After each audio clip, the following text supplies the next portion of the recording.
I just wanted to do a really quick land acknowledgement.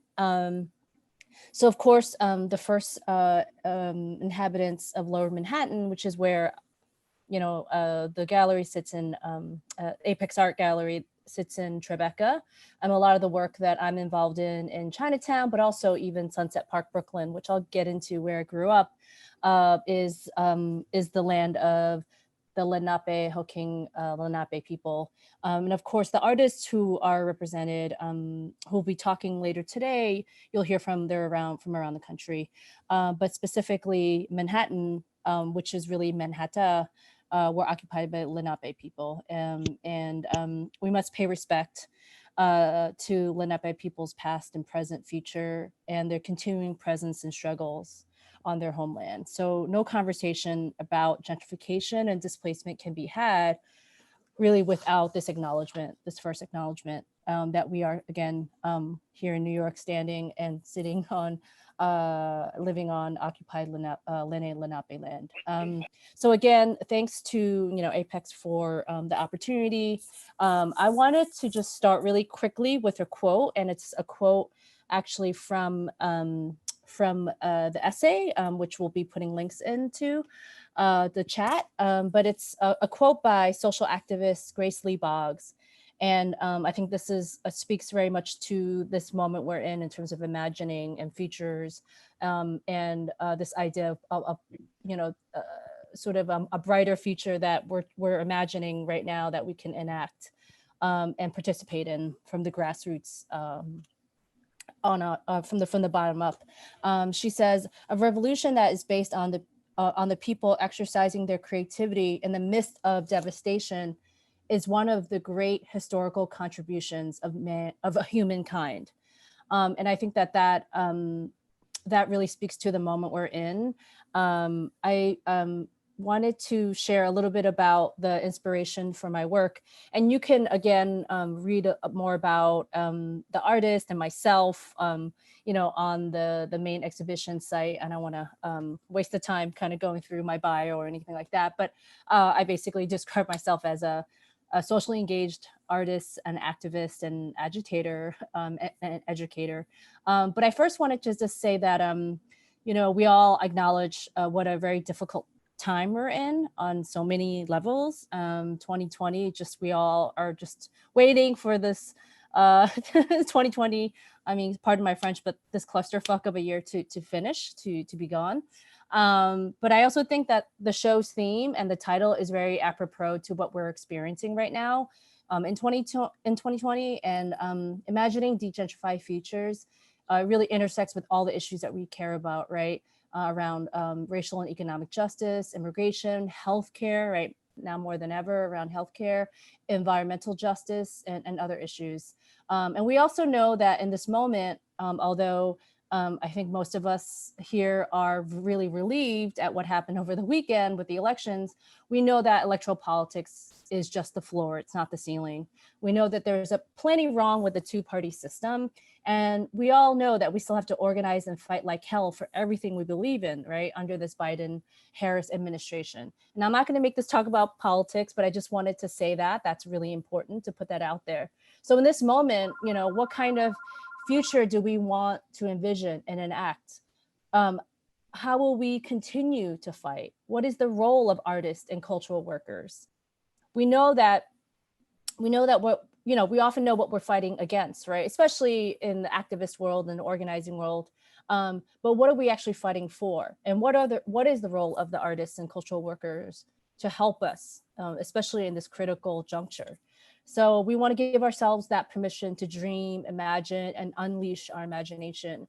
And I hope that this is what this show does, and through the artists' work you'll hear from them in a moment. And I really hope that it's a conversation starter, because that's what it's really about at this point, is to really spark that dialogue and see that we ourselves are agents of that change, right? It doesn't belong in someone else, but it's within ourselves to really activate that change. And so last few things to say about the show is that it was conceived in 2019.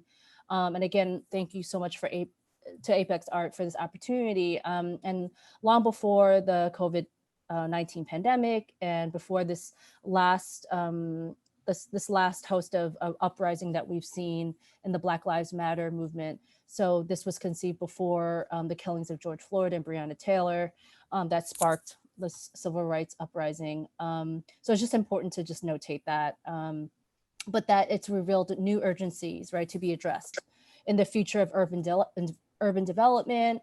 COVID-19 has really accelerated gentrification around the city. And we know that disaster capitalism and white supremacy continues to rear its ugly heads, even in these moments of tragedy and disasters and health pandemics. So this concept really comes from my own experience.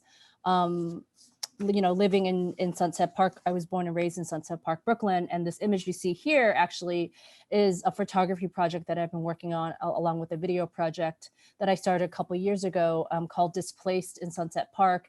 And this is the block that we lived on. My parents are still there over 40 years, and these condos are just creeping up everywhere. And of course, like literally at some point, I feel like my parents' house is going to be the last one standing on the block, because these real estate developers, foreign and domestic, trying to come in and really buy out the whole block and the whole area of Sunset Park. And so, my family was a part of the first wave of Chinese Americans coming in the late 70s and early 80s. The community is at risk of gentrification. Like I said, developers have been pushing to change zoning laws and demolish these existing low structures to build taller luxury housing. So it's a real concern. And I think that Sunset Park is only a microcosm of what we're seeing happening all around New York City and around the country. And so my work with Chinatown Art Brigade, which you'll hear from Tamia in a bit, also influenced my ideas for this show, right? This idea that artists can really be on the right side of history and understand the impact that they have, right? And oftentimes, even cultural workers who are working class and folks of color can still sometimes be that sort of vanguard of gentrification. And I mean vanguard in a facetious way, but I mean they can also be on the wrong side of history, even when with good intentions. And so Chinatown Art Brigade has been an inspiration in terms of how it's actually been working with tenants and residents to use arts and culture to fight gentrification. So I really hope, again, this really sparks dialogue and this sort of a platform for discussion around the possibilities. And later on, when I talk about my own work, I will also talk about the Radical Housing Manifestos reader that we put together with contributions from activists and scholars and organizers from around the country. So I'll just stop there and I will pass the baton, or not the baton, I'm not sure, the virtual mic to Robin, who will be the first speaker. And if you all, basically what I think Abby mentioned it, but the run of show we'll have everyone share for about 10 minutes. And then I have a few questions for the artist, and then we'll do a Q&A. So I'm going to stop my share so you can see Robin, and then I'll start screen sharing whenever she tells me to start. So I'm going to pass it on to Robin. Hi. Thank you, Betty. And thank you for your broad vision and all of the hard work you've done to put this together. I have to say that you're one of the really elegant people to work with, because you follow up with every communication and you're comprehensive in all your articulations. And thank you so much, Apex Art, for your flexibility and really your engagement with this project. About 20 years ago, with a grant from the Brooklyn Arts Council, I did a series of works in which I used oral histories that I gathered from 8 neighbors in Greenpoint, Brooklyn, in my neighborhood. And I called it Behind Each Window a Voice. And I photographed many of the buildings in the neighborhood.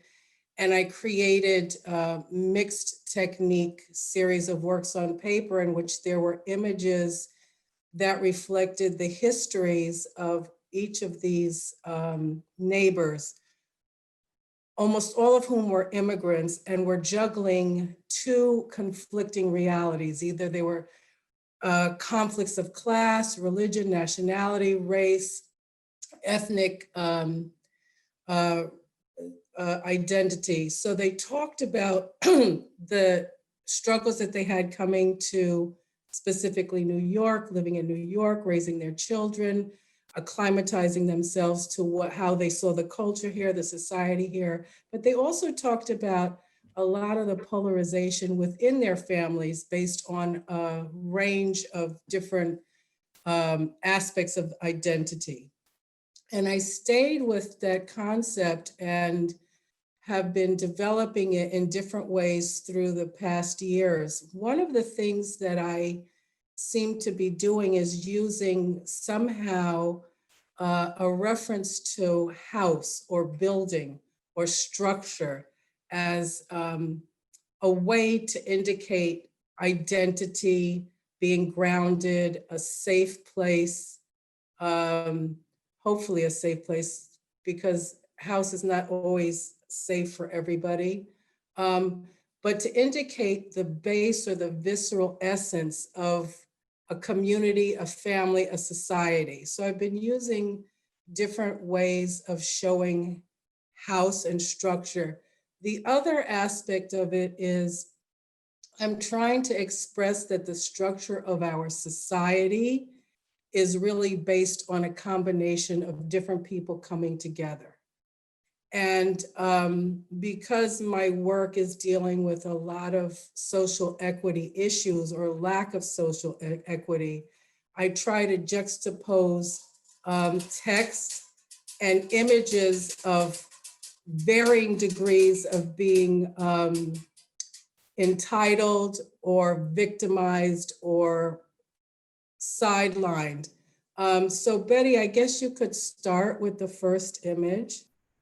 Okay, so this piece is called Home, and it's 54 inches by 44 inches.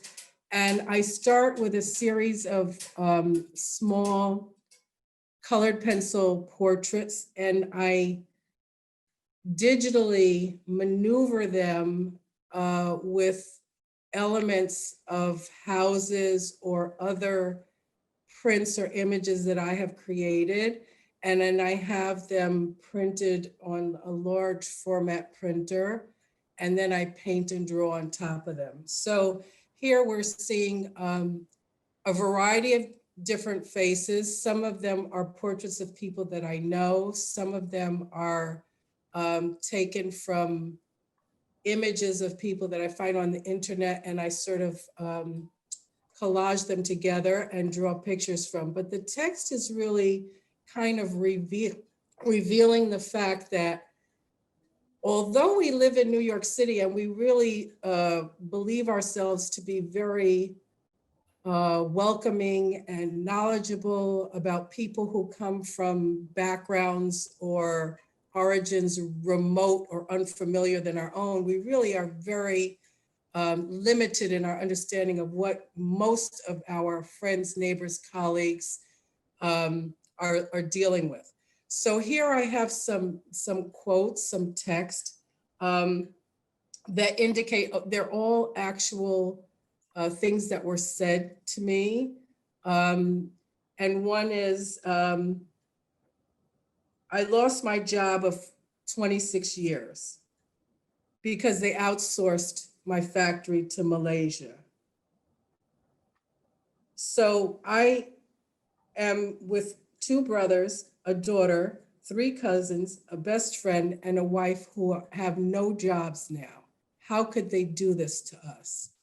And when you hear those kind of testimonies, you realize that these are what they call middle America. These are the people that we have not, or our representatives in politics have not really taken into account and helped. This is an experience of a person who could be living physically in an apartment building next to somebody who says that they always sit facing the door of the restaurant in case ICE comes and they can flee rapidly or hide under the table or in the bathroom. I had been teaching in a residency in the Bronx with this wonderful lady who was the mother of two students of mine in a residency. This was in an elementary school, and she was Peruvian. I knew that she had been a school teacher and that she had come to New York abruptly, but I didn't know really the specific circumstances. So one day I just asked her, I said, Lourdes, how did you happen to come from Peru to New York? And she said, I walked. And I was lucky that I wasn't raped, and I was blessed that nobody stole my two toddler children. So these are the realities of the people that we see every day in the shops, in the streets, in the park. They might live next to us. And we don't really understand the realities and the difficulties or even the entitlements that they're living with. So we don't really communicate and share the most essential aspects of how we navigate society. You can go to the next one, Betty. This is a companion piece, and this is called We Are Here, and it has the same approach, faces of a variety of people representing different cultures, ethnic groups, class situations, all in a very urban construct. And I tried to kind of give a sense that this is not complete, this is not finished. So I tried to figure out a way to visually have the house look like it's open at the same time that it's deteriorating, because many of the assumptions that middle-class America had about what their life was supposed to be is crumbling and has been crumbling for quite some time. So we're dealing in a situation where we intellectually think that we're middle class, but actually financially we're finding out that we can't access what we believe the middle class American life is supposed to be. And at the same time, I'm trying to indicate projection or a hope for the future. So you can go to the next one. This is a piece that I did that was based on a poem by a wonderful Puerto Rican poet, Lydia Cortez, and she's talking about growing up in Brooklyn and how it was really a challenge for her and her sister to deal with being Puerto Rican, and the sense of shame that she had about the decor of her apartment in relationship to her classmates, and a lot of questions she's putting out here. Hereby I stand a not quite brown, almost white person who doesn't even look Puerto Rican, who comes from the working class. It sounds as if I'd suffered for it. Does that make me more exotic? So these are all images that have to do with how we see ourselves and how society sees us, and the access or lack of access that we're extended or not, depending on how the society categorizes us or how we're able to articulate and defend our rights to equitable resources. You can go to the next one, Betty. And this is a piece that no Irish need apply. So this is hiding some words that you kind of can guess what the words are, but they're not completely formulated, or you can't see every letter, which indicates that a lot of times when we're in a situation where we feel we're being discriminated against or we're being profiled for some reason, it's often not specifically clear, but we sense based on history and based on our interactions and our navigating society that some sort of prejudice or discrimination is at play. So that's always in the background of the lives of many of us. We have a filter that when we go out into the world, we kind of turn it on and we're very alert and aware, and we have red flags that go up, and people that don't have to deal with these kind of discriminations don't have those filters. They don't have that general awareness. They don't have that specific red flag that will call attention to something that may be detrimental to them. So you can go on to the next one. And this is the companion piece to that. So again, I'm blending in images of houses or parts of windows with portraits of people and some kind of reference to a structure, to a house, to a home. And Betty, you can move to the next one. This is a piece that one of three that I made, and here I'm going back to the idea of windows, and these are all about immigration, and these are sort of the little bits of thoughts that many people have. I think one of the problems is that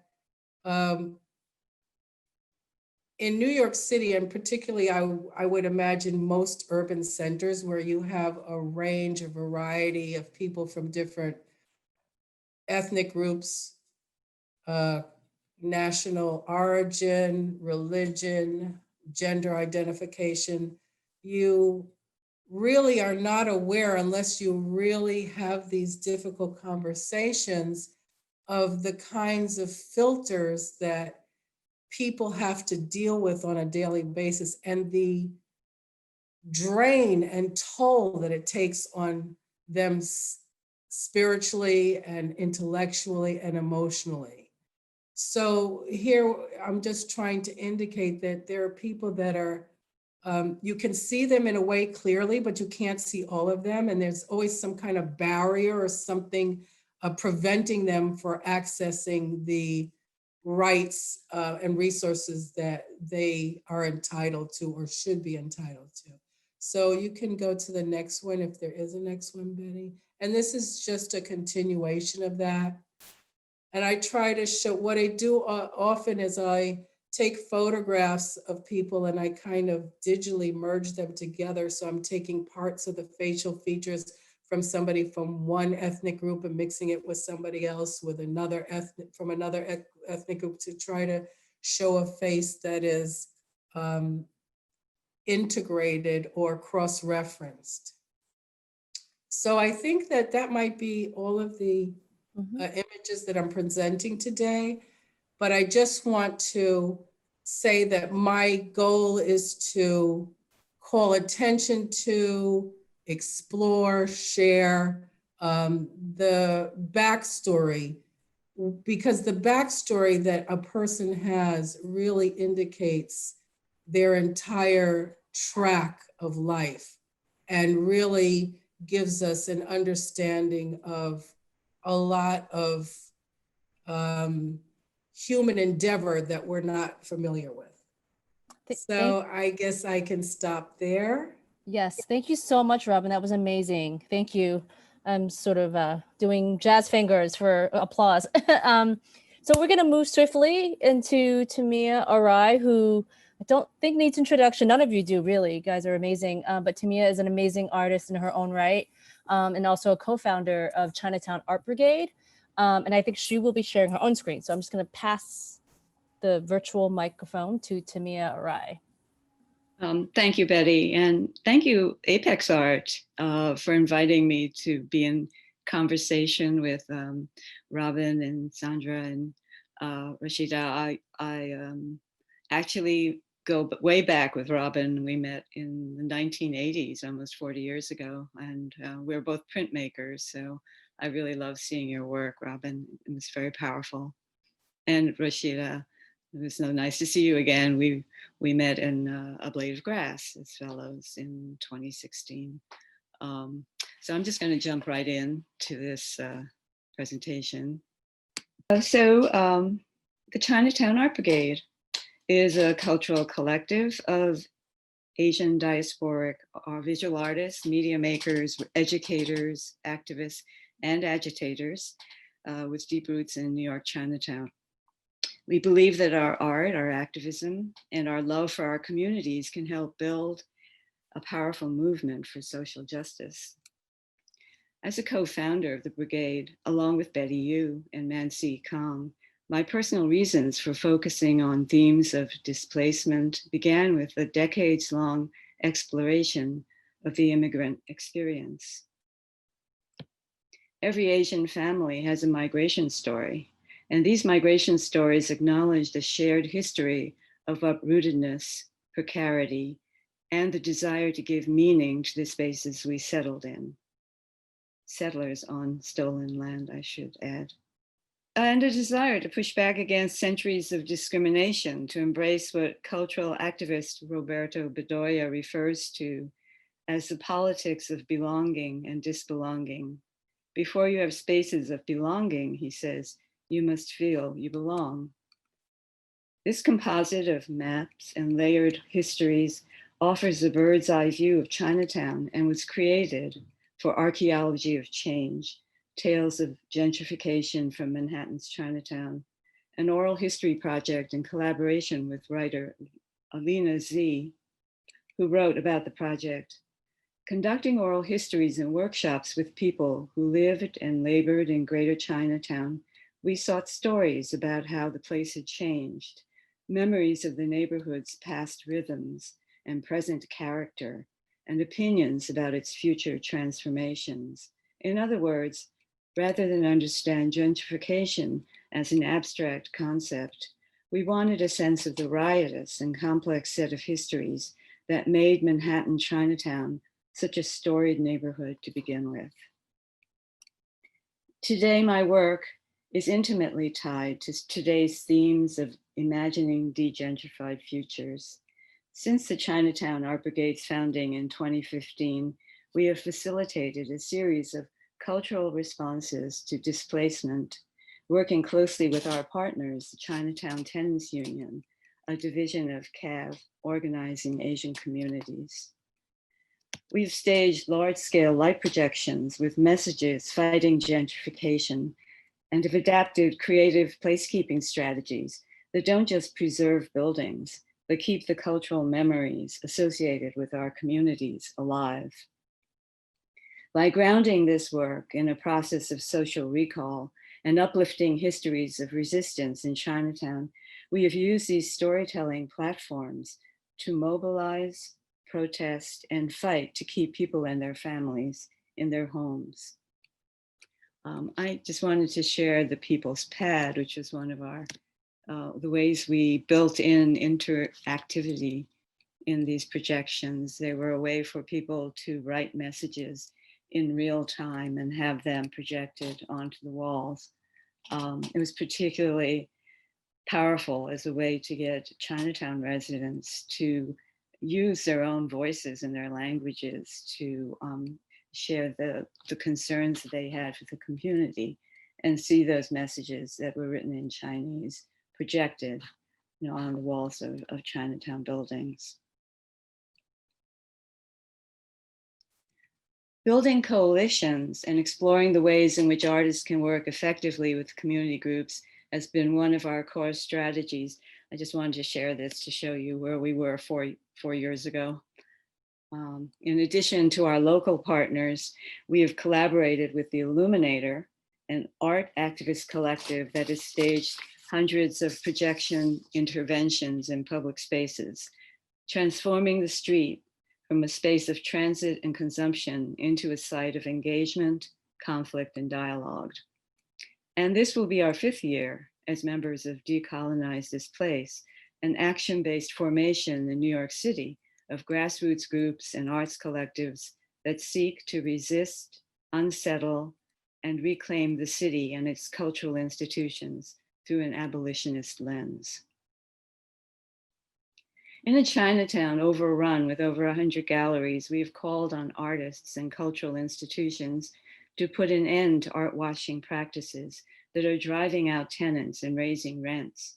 Working alongside our partners and allies, we have questioned racist art practices and have joined together to demand that our cultural institutions be held morally accountable to the communities that they claim to serve. War profiteers like Warren Kanders, real estate developers like Jonathan Chu, and big pharma like the Sacklers should not be sitting on the boards of our museums and our community spaces. As New York's oldest ethnic neighborhood, Chinatown has experienced the full impact of redevelopment brought about by luxury development that is completely transforming whole city blocks and displacing small businesses and the working poor, who at one time represented the core community. As Chinatown tenants voice their concerns for the future, their stories of today's harsh economic reality, landlord harassment, evictions, and displacement can be heard in poor and working communities across the country. Today, we are witnessing a new era of hyperdevelopment as historic businesses and buildings seemingly disappear overnight, and luxury housing, hotels, and galleries reshape the cityscape block by block and street by street. The situation is really dire. What can artists, cultural workers, activists do to reverse this process and play a role in preserving and protecting our communities from erasure? This is a poster I did for Interference Archives that celebrates housing organizations in New York City. In clinical studies about memory loss, memory is defined as a complex social process rather than a repository from which we extract information. We do our remembering with more than our brains. We engage in a process of social recall. This process is a social phenomenon through which friends, family, and community facilitate and influence the way we remember events, and is intimately bound up with the thought, emotions, and perception, what author Mindy Fullilove refers to as an emotional ecosystem. As part of this emotional ecosystem, we store information in the people and places closest to us.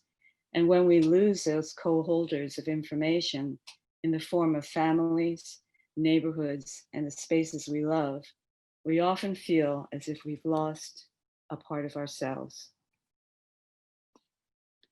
As you imagine what a gentrified future in a post-COVID world can look like, I ask you to join with the Brigade and other organizations who are fighting to preserve and protect spaces and neighborhoods that give meaning to the present and hope to future generations. Join with us and with other frontline communities who are fighting back against gentrification, from Chinatown to Boyle Heights in Los Angeles to Bushwick, the Bronx, and Harlem. Join us as we stand together with coalitions and communities across the country who are resisting the profit-driven real estate speculation that has led to a crisis of evictions, homelessness, and the loss of jobs for poor and working class people. We stand in solidarity with these communities across the globe who are fighting to protect their culture and their traditions, and who are struggling to save their homes and homeland. Thank you.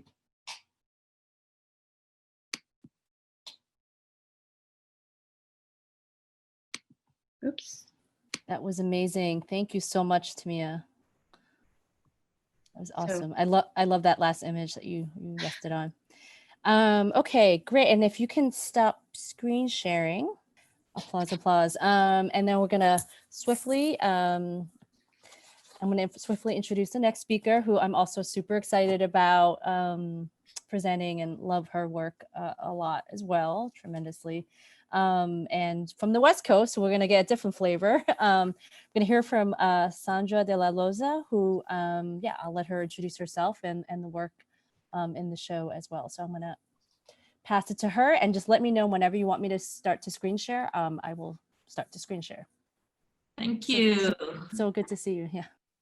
Good evening, everyone. My name is Sandra de la Loza, and I'm an artist and citizen residing here in unceded Tongva land in Northeast Los Angeles. I've been fortunate to be in the neighborhood that I pretty much, well, adjacent to the neighborhood that I grew up in. I was born in Los Angeles. My parents were born in Los Angeles. I come from working class Chicanx roots, And my work really begins with responding to a post-riot context. Actually, I graduated from college 3 weeks after '92 and returned home from Berkeley. And it was a moment in time in which Brown and Black youth in the so-called inner city were being scapegoated and criminalized. There's also influx of drugs and also street violence. It was that context where there was just really kind of not many options that I walked into an emerging hub of working class artists of color who are responding to that moment through arts and culture and politicizing themselves. So, you know, at a time when the city was in the process of deindustrializing, our neighborhoods were not wanted or desired. We created other spaces. So that really kind of roots how I entered the realm of art, and also how my practice is guided. So I'm going to introduce you to a brief intro to my work. So let's go ahead, and if we go to the first slide, Betty, thank you. Just also want to give thanks to Betty for such a great, all the hard work and what an important topic and theme to ground us in this moment. And it's just really an honor to be in this show with these amazing artists with so much life experience and such great work. And I also really want to give thanks to Apex staff, who was just really helpful and supportive in helping me adapt to showing my work in a COVID situation. So my work, I kind of emerged as an artist in the early 2000s, and my work went under the name of the Pocho Research Society of Erased and Invisible Histories. And I was really kind of inspired by some of the kind of culture hacking strategies used in the 90s and early 2000s that I was exposed to through a collective I was a part of called Arts in Action. We formed in response to the Democratic National Convention of 2000, and created a collective to support others in doing actions around town during the convention. So through that milieu, I learned about a lot of interventionist practices, and I took those strategies to found the Pocho Research Society. The Pocho Research Society was a secret society of guerrilla historians who would insert guerrilla plaques into different sites of the city to make visible invisible histories of the city. The images on the right side of the screen show a plaque dedicated to a neighborhood that was displaced, and Dodger Stadium was built there, named Chavez Ravine. And in Los Angeles really kind of is a city of the displaced. I think our modern condition is one of continual and perpetual displacements. And I was definitely aware of that, and thinking about and seeing the city through that lens.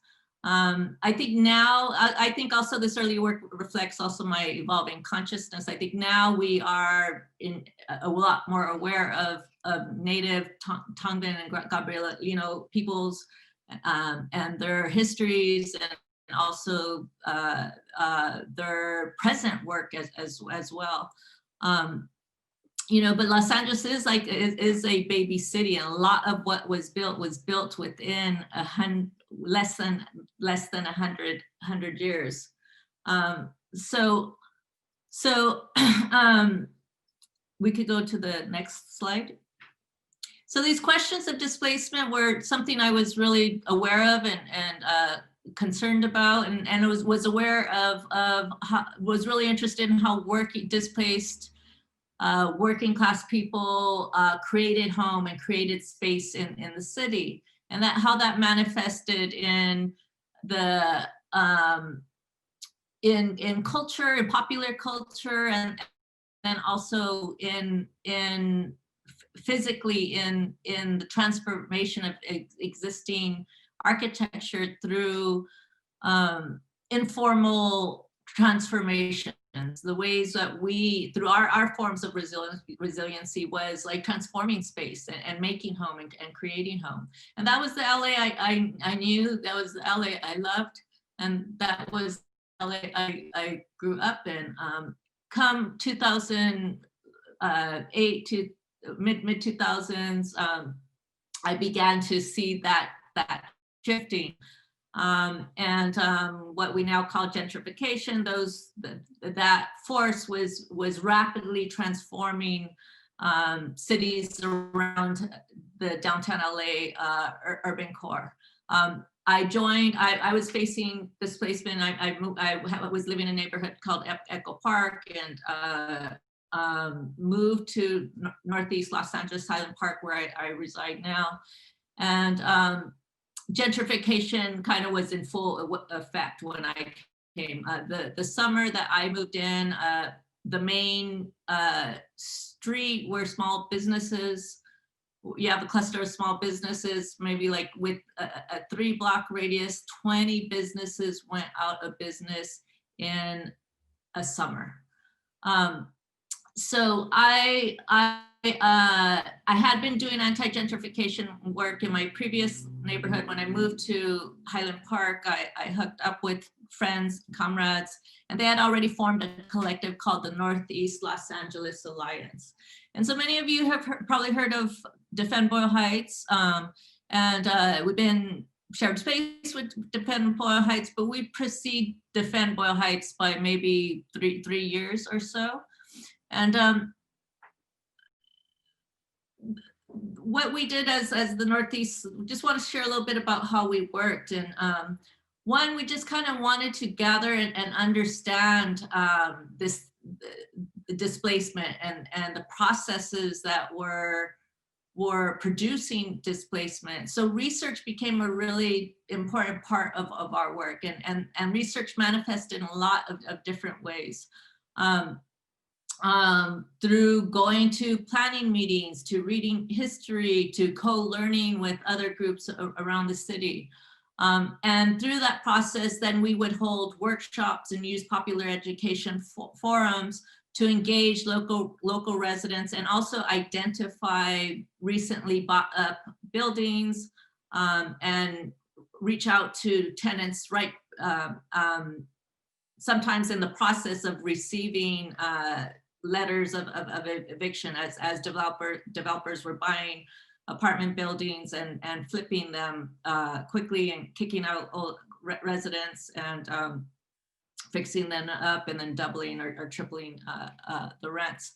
So what you see in this image is a series of actions. On the bottom middle is a mapping workshop in which we engaged about 60, 70 residents for 2 or 3 hours, and we're just mapping out what we were seeing, the transformations we were seeing, and having discussions about the underlayers, the processes that were producing this displacement. On the bottom right, there's a workshop we held many tenant rights workshops, and just inviting folks and inviting lawyers and also tenant rights organizers, and just providing information on tenant rights. We would have 50 to sometimes 150 people show up to those workshops. And we also, we were all people pretty much who grew up in the neighborhood, all people of color from working class roots, but folks with a lot of different backgrounds and skills, folks who had gone to college and were urban planners or gardeners. Or musicians. So we also did a lot of creative actions. On the bottom corner, there is an image of a Zumba die-in. So we crashed a kind of pro gentrification, new business street fair with Zumba's choreography, street theater, and we performed a Zumba die-in, uttering like the addresses of houses that had recently been flipped, to turning to the land itself, the topography of Northeast Los Angeles and native flora and fauna, and thinking about our displacement as a series of many different displacements that was not only social, produced through colonization and capitalist development, but also the displacement of the land. So the flora and native flora and fauna became source material and also inspiration for knowledges and practices of resiliency that we've drawn from and continue to draw from. I think I'm running out of time, so I'm gonna flip through the next couple of images quickly. Talk a little bit about the work that I'm sharing in this exhibition. I'm sharing work from an exhibit I had in Hollywood called To Oblivion, The Speculator's Eden. And within my own artistic practice, my own artistic practice allows me to kind of do deeper research than maybe it's a little difficult to do through my community organizing. So in The Speculator's Eden, the gallery is in Hollywood, so I explored the history of transportation and looking at how transportation shapes neighborhoods and also precedes many different types of social and ecological displacements. Next slide. So this exhibition, I also wanted very aware of the violences in the archive. On what's there is often the documents of the colonizer, and it's the colonized voice, their records, their names. We often don't have the means to. Often our histories aren't recorded. So there's these voids. So in this exhibit, I also wanted to give presence to the absences as a strategy. Next slide. So it's an exhibition of shadows, of absences, also shifting, dematerializing archival material to kind of unlock it and unlock the specters that reside in the archive. Next slide. And I'll end here. And with that, I created a archive of shadow puppets that I am sharing within this exhibit that speaks to the many layers of history in Hollywood. Hollywood is going under massive development at a pace faster than anywhere else in the city. With 10, 20-story mega developments.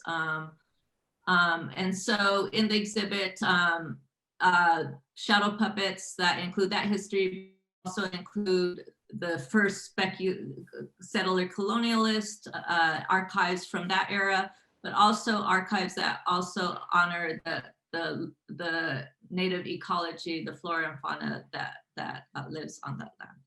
So just a little glimpse of the project. I invite you all to spend a little time of it as it's accessible virtually within the exhibit. Thank you so much.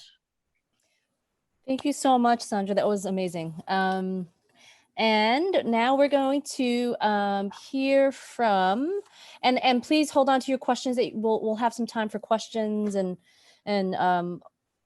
hopefully we'll have at least 15 minutes at the end for that.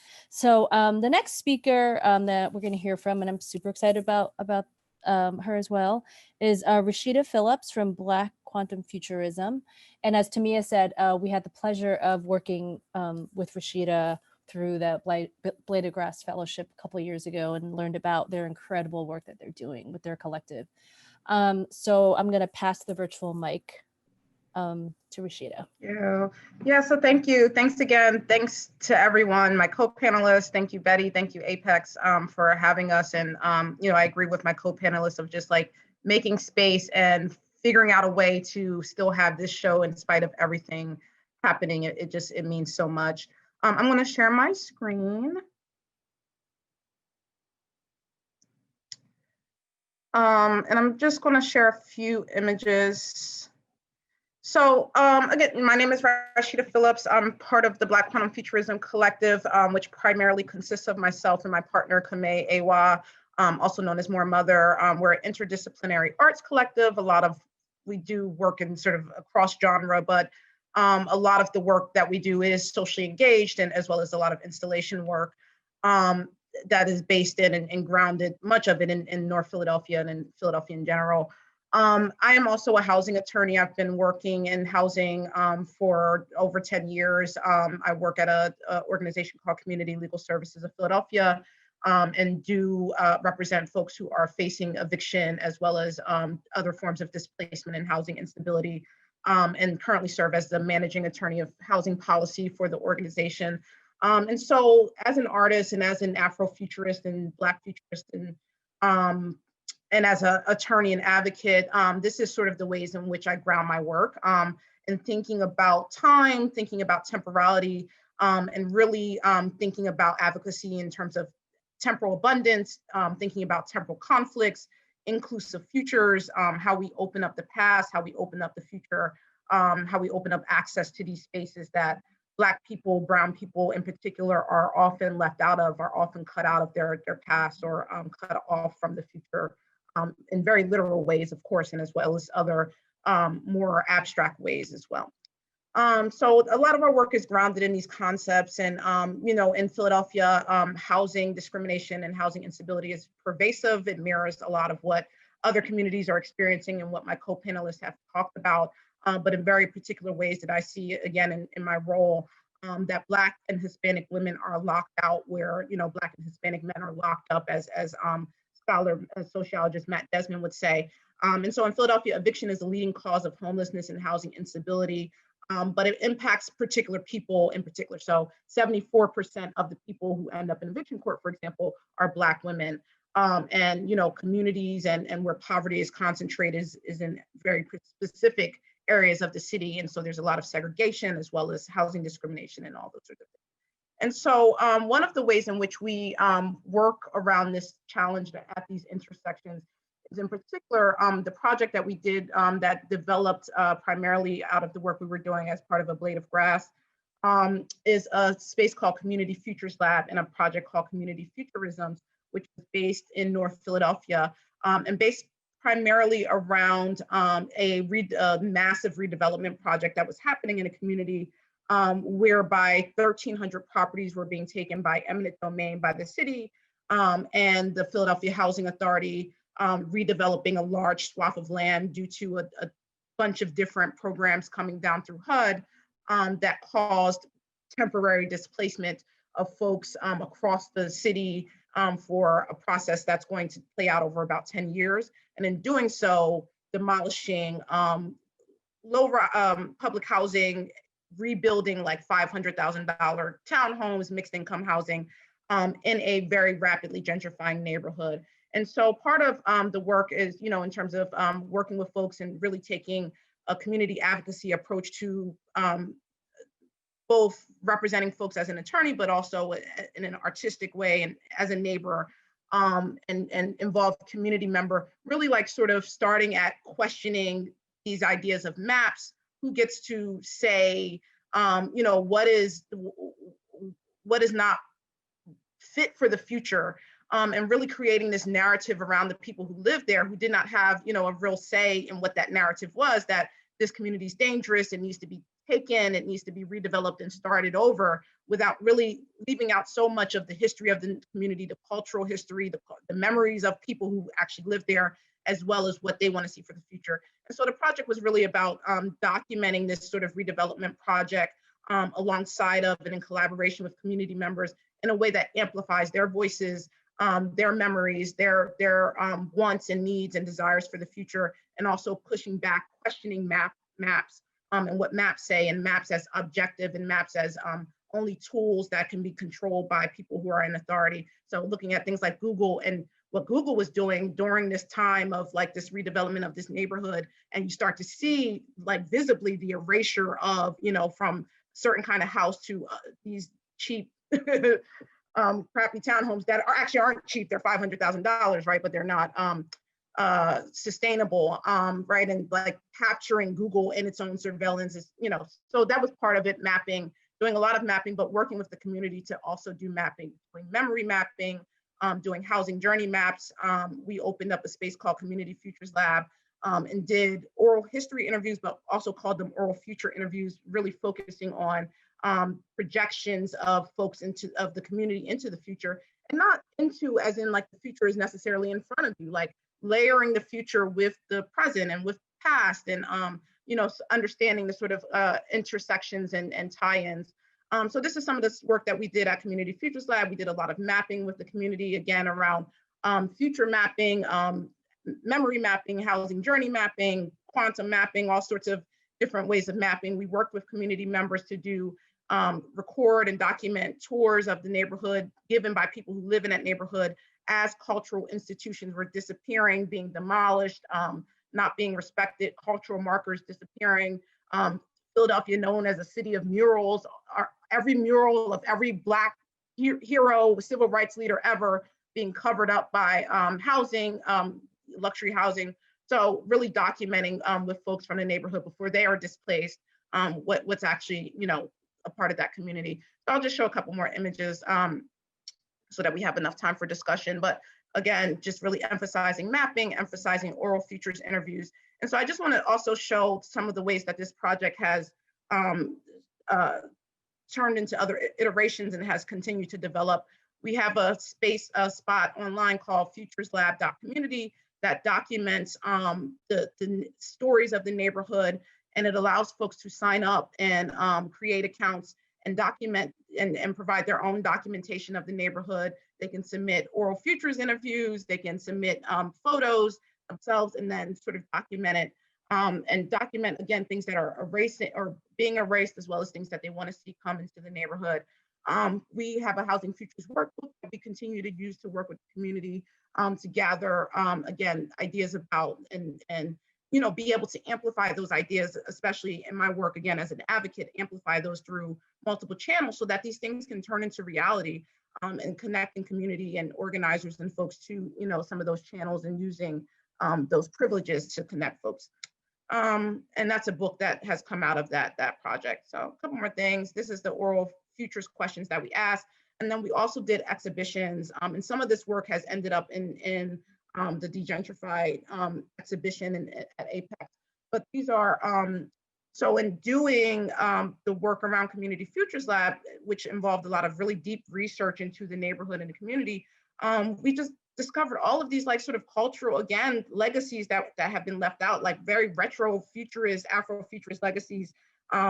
Learning that the first Black space agency, Black Aerospace Agency, was built in Philadelphia, North Philadelphia in 1968, the same time as the Civil Rights Fair Housing Act went into place, like really actually in the same month, and sort of in direct response to what was happening around the space race and around the civil rights movement, and creating this aerospace company, creating jobs for Black folks in the neighborhood. And then this project also being connected to one of the first affordable housing projects that was owned and operated by the same Black church who built this aerospace company. So that's where a lot of these images are coming from. And my partner and I got archival documents, archival magazines from Jet, Ebony, talking about these projects, worked with folks who had actually been a part of some of these projects and did some interviews and creating collages and things out of that. So this is a lot of the work that is a part of the exhibition. And then one last thing I'll say about how this project has had other iterations is that the Oral Futures booth that we had that was a part of the Community Futures Lab has traveled and has turned into sort of a mobile Oral Futures booth that has really kind of been around the world at this point. So it's been at London. We've had it at the Chicago Architecture Biennale. We've had it in Marseille recently. And so also creating sort of this space, which is an outdoor space at Marseille in front of this, the Museum of Natural History and the Museum of Modern Art, which happens to be in a poor community in Marseille, creating this outdoor space in front of that space that's like a community futures lab where folks could come together, have workshops and do things with the community. So I'll stop there and look forward to the discussion. Wow, that was amazing. That was awesome. I have to say that I love seeing that last image, that sort of like Star Trekky looking spaceship thing in front of. I didn't know about that. Was that recently? Was that like in the last? Oh, it's beautiful. Yeah, really. Manifested 13 in Marseille. They opened their Biennale. They had to close it early due to COVID, Yeah. but they were able to open for a couple of weeks. And so, yeah, it just closed Congrats. like 2 weeks ago. That's amazing. Thank you so much. And I thank you everyone for plugging in the online exhibition. I keep forgetting there's a whole 3D rendering. There's a whole thing online that you can, if you can't physically go, and I know everyone's comfort level is not the same in terms of being in small spaces, even though Apex Art has been very responsible in having, people sign up and, social distance, I think only a few people at a time. And also you may not be in New York. So they've done such an amazing job making everything so accessible through this 3D portal. I will quickly share for a few minutes, and hopefully folks will be able to stay on a little longer because I wanted to make sure that we hear from you all. But I wanted to share Imani Jacqueline Brown, who's the other artist, and myself, our work, but Imani rather, is in Europe, so her time schedule is a little off, but I wanted to share her amazing work. And if I can find my, I always do this, I can find my screen share. Okay, so I'm going to share a little bit of work and just read a few sentences from her. And then you can always go onto the site, like I said, and you can see her work and you can hear her in her own words. Sorry, you're seeing craziness right now. Okay, sorry, those were Sandra's leftover images. But so Imani Jacqueline Brown is actually from New Orleans, and just a plug, she helped start a group called Lights Out, which right after Katrina, disaster capitalism once again rears its ugly head, and was, real estate developers were land grabbing and led to a huge displacement of Black residents in New Orleans, and a lot of their work is around that and tying it to enslavement and the history of just that region. But this work here, this body of work, is her own work, and I just wanted to share a paragraph. It's two large digital prints that are in the show, and this is in her own words.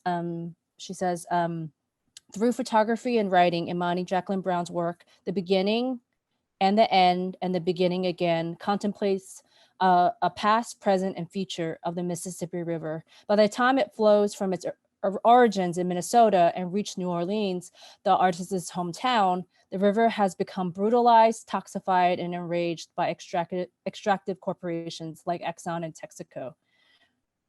So Brown's marked up photographs identify the land formation and deformation in Louisiana caused by today's land colonizers. Written text, I'm just going to go to the next image here. Written text reveals that the land once known as Bird's Foot Delta of the Mississippi River was born of slave plantations. The oil industry destroyed the upriver plantations and Delta and the Delta land, bringing about Bird's Foot demise. Brown's work connects the seemingly disparate histories of colonization, devastating the results of disaster capitalism in post-Katrina, and land displacement. So these are two large prints. Of course, I know you can't really read it, but I think if you go on the site, you can kind of zoom in and read a little bit more of the text. And this is just a quote from an interview that we did with her, that I did with her. And there's interviews with actually all the artists. So if you want to hear more from the artists, you can log on and you can listen and watch the videos. I'm going to share a little bit of my, the two pieces that are in the show. I'm showing this GIF. So this piece is called De-Gentrifying My Parents' Block. And like I mentioned, the impetus for a lot of my work is very personal because I'm very worried about what's going to happen to our neighborhood that I grew up in, which is a Chinese and Latinx community. And also my parents literally been there for 40 years and everything around them is changing. And so I just kind of made this as a piece to really meditate and think about what does it mean when we're talking about de-gentrifying something, right? And I know that's a term that is kind of a weird term, but it really is it's sort of for me, you know, a verb that you can so connect it to so many issues around life and death and healthcare and immigration and, you know, all, you know, environmental justice and, you know, Sunset Park by the water, organizers just defeated Industry City, which was a big plan to develop a luxury / arts sort of monster of a space that would have really displaced people. So that's about 10 blocks away from where my parents are. But all that to say that all these issues are connected. So I just created this as a way to kind of think about what is it that we're fighting for. We often know what we're fighting against. And then I wanted to share just to end a really, really short clip.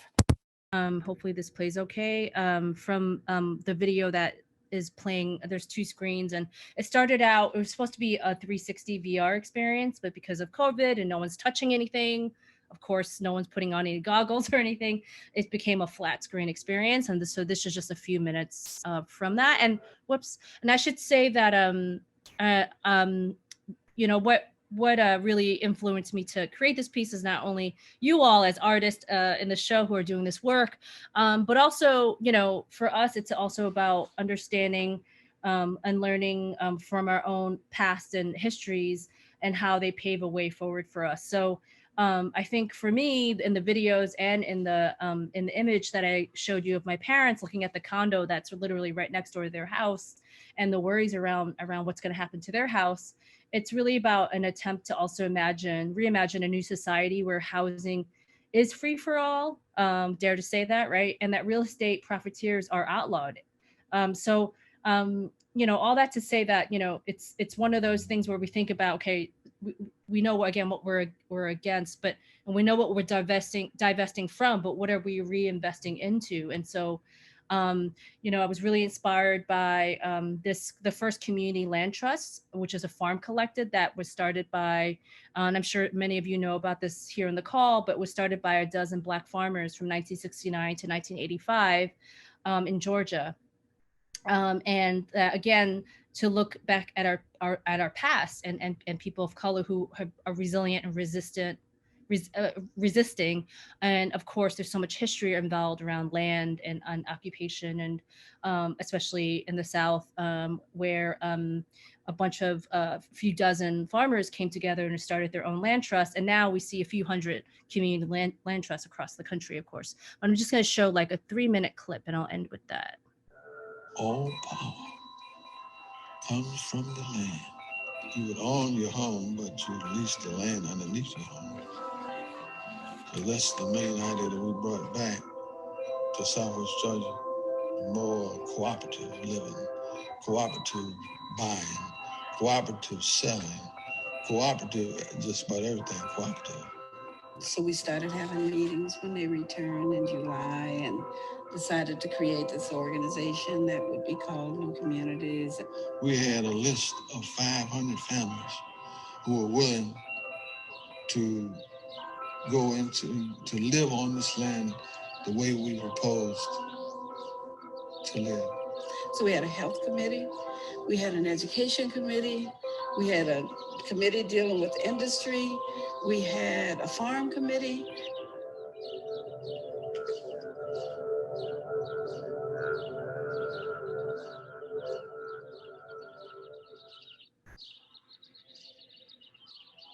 I wonder how these models, like community land trusts, could be one way for our communities to own our own land, to control our own land in a collective way that ensures the buildings or other assets on the land continue to serve the community. What would it take? Imagine a reality where there is an abundance of housing, where there is enough beautiful green space for everyone to enjoy, where housing is genuinely affordable, A world where vulture capitalism does not exist. No such thing as predatory loans, mortgages worth more than homes, and banks designed to exploit. A world where vulture capitalism doesn't exist. A world where real estate developers and slumlords become. Stop. I want to stop there. So, and just in closing, whoops, hello, no, sorry. Stop. Okay. Just wanted to rest on this one here, which is, we're going to put it in the link after I stop sharing, but I put it together a reader and we asked about a dozen anti-gentrification organizers and activists and even anti-gentrification urban planners, if that makes any sense. I know it sounds like an oxymoron, but there are those that exist. And there were some prompts that were put out to them, and you can read in the intro and the PDF that you can download, and people all decided to answer them however they wanted to answer it, either in poetry or in images or in writing or collective writing that some of the collectives did in response. So I'll put that in the chat. But just to say that, I think that this show really is kind of, about highlighting and celebrating the artists and cultural workers who are using cultural strategy in the arts to really examine these complex histories and interests that are, and put forth our interests and our visions for what kind of change is possible, right? They tell us that gentrification is inevitable, right? You have developers and cities even saying gentrification is inevitable. You can't stop it. And we know that that is absolutely not true. And so really drawing inspiration from resistance against gentrification to decolonization movements, racial justice uprisings, Afrofuturism, and you all and your cultural work, really kind of exploring the ways in which socially just futures can exist for our cities and our communities. And so I think that I did have some prepared questions in case there weren't questions that folks maybe, who knows? I'm going to just stop there and we're going to just go right to questions actually. But I do have some backup questions to ask the panelists in case there aren't any. So I guess we should open it up, and I don't know if folks want to chat them in or maybe raise your virtual hand and you can ask them. I'm not sure, Abby, what would make the most sense for folks, but yeah, folks. Let's invite people to submit their question in their chat. And if you would rather speak your question, just go ahead and put your name in the chat and we can call in that way.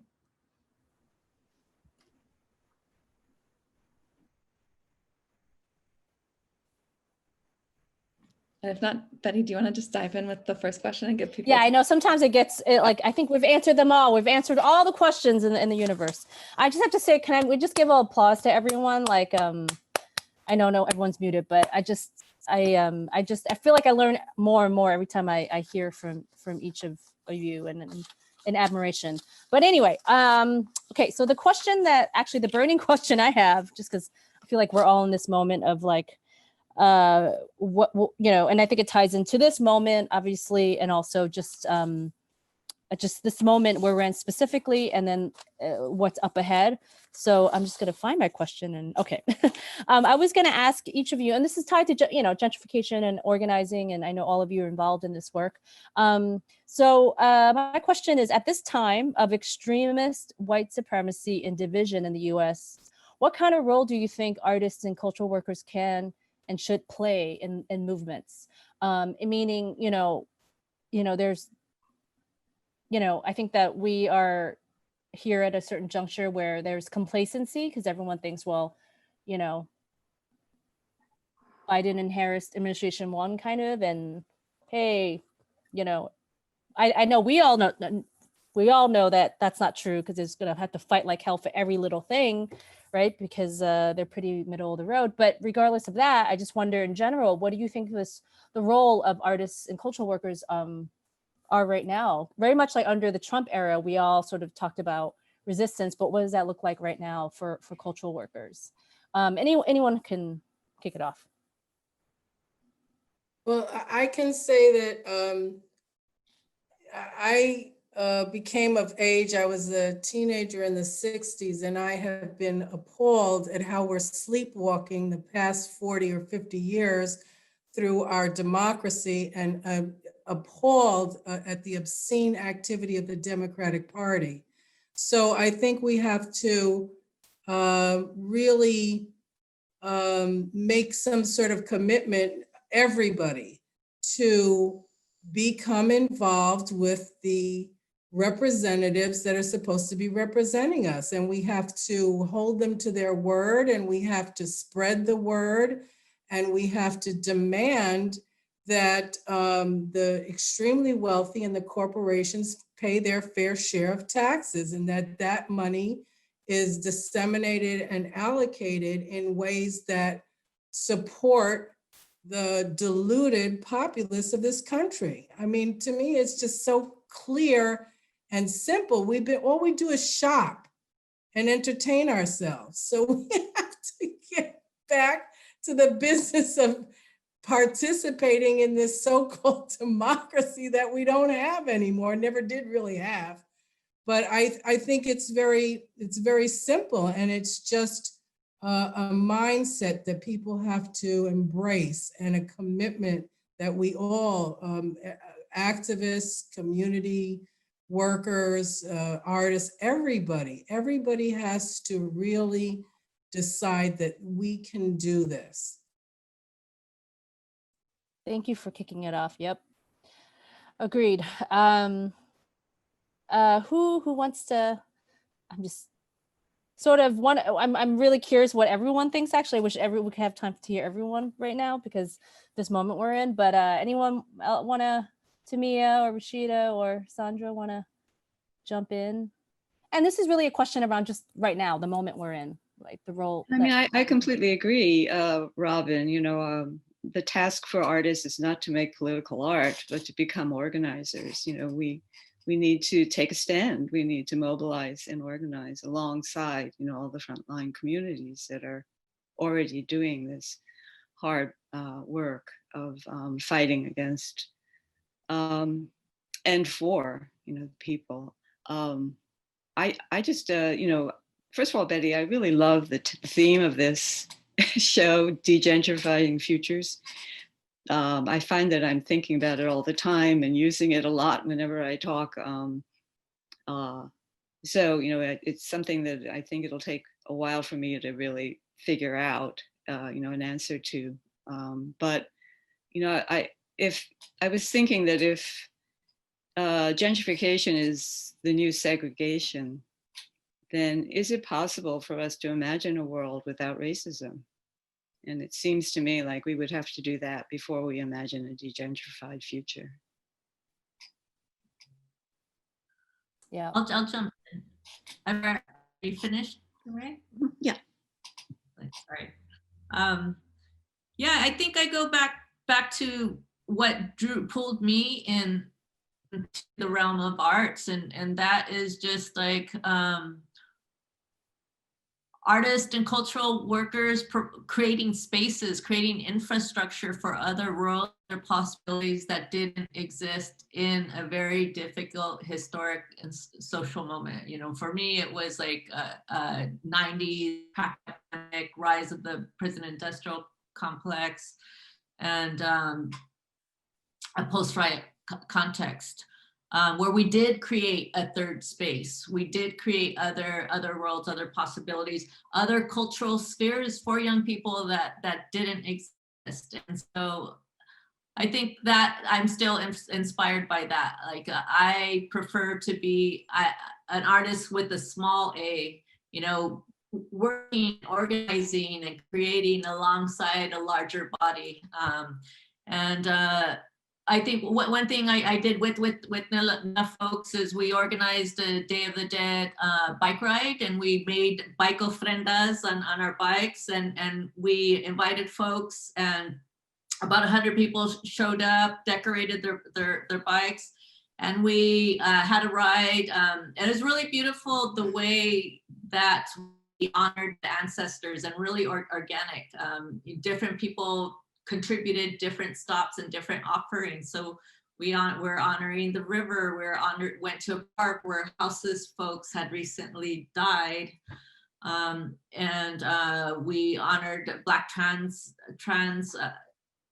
transcestors, also someone who was brutally murdered, to a strike of workers in 1903. But that's just like one example in which we can create other ways of communing together, of learning from each other, of dreaming and imagining, of moving through and navigating through the city. So yeah, the ways in which we can create cultural spheres and ways to build community, to listen to each other. And through that comes works of mutual aid and support, and also solidarity across the many issues that we struggle with and that we face. Beautifully said. Rashida? Yeah, I'll just jump in real quick to say that in some ways, sometimes I feel disadvantaged by not being a professionally trained artist or coming through a traditional path, but there are times when I feel advantaged by that, and feel advantaged by the fact that I was an advocate or a lawyer first and had consciousness around that, and then became an artist and sort of brought art to bear on the work I was doing already as an advocate. So in that sense, and in working closely with community members who are artists, but don't always have the privilege, often don't have the privilege to call themselves artists. I think about it through that lens, right? Of like, not everybody has the privilege or understanding of themselves as an artist, but that doesn't mean that they're not doing art. And so when we talk about what's the role of artists and creative folks in this moment, it's like, the role is like the folks who are impacted need to be at the forefront of these conversations. And there needs to be other ways of hearing them. If we're not hearing them just through their voices alone, art there or other ways that they can engage in this that can amplify their voices, and art is one of them. And I think also just our role to bring imagination, as I said, like my role as a advocate, like using art, it just opens the world up. It opens up what I'm able to do as an advocate, how creative I'm able to get, what I'm able to bring to it, and how I'm able to engage with folks beyond just like this kind of lawyer-client relationship. So it brings so much to that in this sort of reverse way. So. Yeah, absolutely. That's a really good point. And I think that that speaks volumes for, I think all of us here have talked about organizing and activism in concert with the actual cultural work. That actually it's our end goal is not the art itself, right? The art, it's a means to a different kinds of end. And all of you have echoed that. So just throughout the work and just now in your responses. So I think we're going to pivot to one or two questions. And I think Abby's been monitoring the chat and looking at the questions from audience members. So yeah, perfect. We have two questions that I think we can get to. One from Shu Yi, actually two from Shu Yi, but I think we can combine them if that's okay. Just explaining a little bit about the difference between social activism and socially engaged art. If anyone kind of has a definition or distinction, combined with suggestions on how artists can work better with people. Oh, the Chinatown Art Brigade hates the term socially engaged art. I should say that, start off with that. But, I think it's an art world term, to refer to a kind of art world trend, in absorbing artists' response to social issues and finding ways to commodify it. I don't know. But I think that, it's well-intentioned, socially engaged art. I just feel like it's not at all, you can't equate it with social activism, which is something that happens in the world, not the art world. That's just my take. Yeah, I'll just add quickly around suggestions for how artists work better with people. One thing I had to really learn is like, you can't shortcut the process of community building and community engagement. You can't just drop into a community. If you don't have a relationship with that community already, it feels, at least to me, like ethically and morally wrong in some ways to drop in and not and expect that I'm bringing something that's not already there, or that simply, that I should come in and support and amplify other things versus bringing my art. So that's been my lesson of like, the lesson of taking the time to build with community, to do the hard work of like attending the meetings, talking to folks when you don't feel like it, like working through conflict with community members, just in getting to know people, building rapport. Like that was so important for that Community Futures Lab project. Like I cannot underscore, like, because people don't trust you, like coming in trying to do, as I love what about this socially engaged art, like it is a fiction in some ways. And so like, if you're going by that standard, it is a commodity and it does feel extractive, and people aren't going to trust you and they're going to see right through that. And so for me, the lesson was slowing down the process, slowing down this, like, what are we producing, and really just getting to know folks through the, first, and then the project comes second or whatever. So that was part of the lesson I've learned. Great. And we have just one more question from Caillou. Do you think an increase of political representation from minority groups will help to empower minorities in neighborhoods like Chinatown? And I can reread that if you want that. Can you reread that actually? Yeah. Do you think? And it's the Chinatown and other communities, I guess, for example, is that? It might be. Okay. Let's see. Let me reread again and see if we can glean more. Do you think an increase of political representation from minority groups will help to empower minorities in neighborhoods like Chinatown? And Caillou, you're welcome to unmute if you'd like to add to your question. Well, hi, just briefly introduce myself. I'm a PhD candidate at University of Illinois at Chicago, and I'm currently working on my dissertation proposal about Chinatown development in San Francisco, Chicago, and New York City. And because I major in political science, and in our existing literature, we would argue that an increase of political representation from this particular minority group can empower these minorities and neighborhoods. But what I observe, at least from Manhattan, is not necessarily fit into this literature. So I'm just want to know more about your thoughts on this. And also, I think the CAB is really doing a very incredible job. So thank you. I could start us off. Yeah, personally, from studying history and also like recent examples, I don't think like having a person of color, even if they're from the community, necessarily automatically means that you have solid, good representation. A kind of real extreme example is like our city council person was just jailed and charged with fraud. His name's Jose Huizar. I actually went to Berkeley with him. He's my generation. So we have lots of corrupt people of color, and also I just see a lot of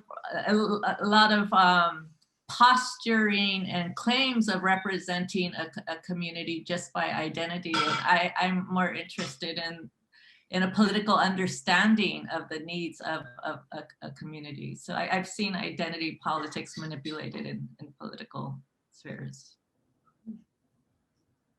My take on it is that you need to have people who understand the dynamics of capitalism and how this country was built. It was about money. We murdered and decimated the indigenous people for money. We kidnapped African peoples and enslaved them for money. We had Chinese indentured servants bonded to build the railroads. I think you need people who understand class dynamics. To me, it's about money first and race. Everything else is after that, at least in this country. So I would be looking for people who really understand how you can rearrange the balance of the resources and the money in this country, because the money is here. It's just being hoarded. And we are not participating in any of the dynamic guidelines of democracy. I don't really think it's that difficult because we've had windows of periods of time in this, even short-lived, where we've had regulations and we've had some certain stipulations in certain pockets of municipalities and towns and cities around the country where they were able to institute some sort of guidelines that ensured a broader, healthier middle class. And I completely agree with you, Robin, and Sandra. I think we've just gotten a crash course in electoral politics in the last year, and so our investment in this system is been tested. I do think that it just points to how important it is to have people who align with your values representing you. I do think that policy is important. We can't get affordable housing until we change policies and zoning. And I mean, we have to work on some level in the system. But, the question of who represents us, yes, that's actually at the, that's the heart of the matter. But, going back to what Betty said, this is the moment, I think, when we can really think about the future in a way where we can begin to rebuild all these broken institutions. If we don't do it now, when are we ever going to do it? Because the whole world has kind of gone to hell. And I feel like, the more I read about abolitionist futures, the more I want to learn more about it, certainly. And I'm going to take this time to do that. But, the idea of not having jails and property and building a world we want to live in, it's just something that to me is something to work towards. You all said it beautifully. Rashida, did you want to jump in there? I know we're almost at time, but No, I echo everything my co-panelists said. Thank you. okay. I think we're gonna, Abby, should we close out? I can't see you anymore. Sorry. Yeah, I think we're yeah. Okay. I know if feel free to reach out to me if you have any questions, or again, I really hope you guys spend some. Thank you, Abby, for putting in all the all the links in the chat, and I know there's a gazillion million of them, but it's all sort of sourced from the main page, and then you'll find out about the events that are coming up. And please spend some time looking at the works and the videos and the photographs and images, really rich, amazing work that's in this show, and feel really privileged that that we're all here together in this space, and especially at this very critical moment in history, talking about this work. And I'll just one last thing that I will just echo what everyone said, and especially around the question around representation. I mean, I will just say that in Chinatown, Manhattan, in Queens, and in Brooklyn, all the three neighborhoods that that we do work in, or I do work in the Chinatowns, all the people who are coming in to gentrify the neighborhood, they're investors from China. They look like me. In Sunset Park, where I grew up, people who are gentrifying my own block that I grew up in, they're actually Chinese, domestic Chinese, and from overseas, working with U.S. national corporations. And so it has, to me, it's really about economics, like everyone has said, economic interest. And so actually the dirtiest politicians are the ones that look like me, or are Black and brown because they've been bought off. And, and so I, just to say that, like I think Robin said, it's about economics. And I just think that it's important for us as cultural workers to not, as artists, this conversation, I hope we continue to have this conversation, but obviously this show is just sort of a small part of these larger conversations that have been happening for generations and decades around the role of arts and culture at this critical moment. And I think that we are all not separate from that. We feel like we do have a stake in this work. We're also living in these communities. We're also folks of color who are bearing the brunt of these issues, and our families. And so just to say that, that I think that it's really important to kind of remember that it's about where people stand on issues, and not so much just on race representation, although that's important. But anyway, thank you so much, everyone, for this. I feel really inspired, actually, and a lot of food for thought. And I hope you all were inspired too. And please tune in for the reading group that is December 1st. You can sign up with Sam Stein, who wrote Capital City, an incredible book that some of you may know about. And also December 15th, we'll have a Disrupting Gentrification activist panel with organizers and activists who are doing work to fight gentrification. So you can find out about that. So thank you so much, everyone, and have a good evening. Thank you to all the artists for being on. Thank you, guys. And thank you. Have a good night. Yeah. Thank you so much. Thank you. Bye, guys.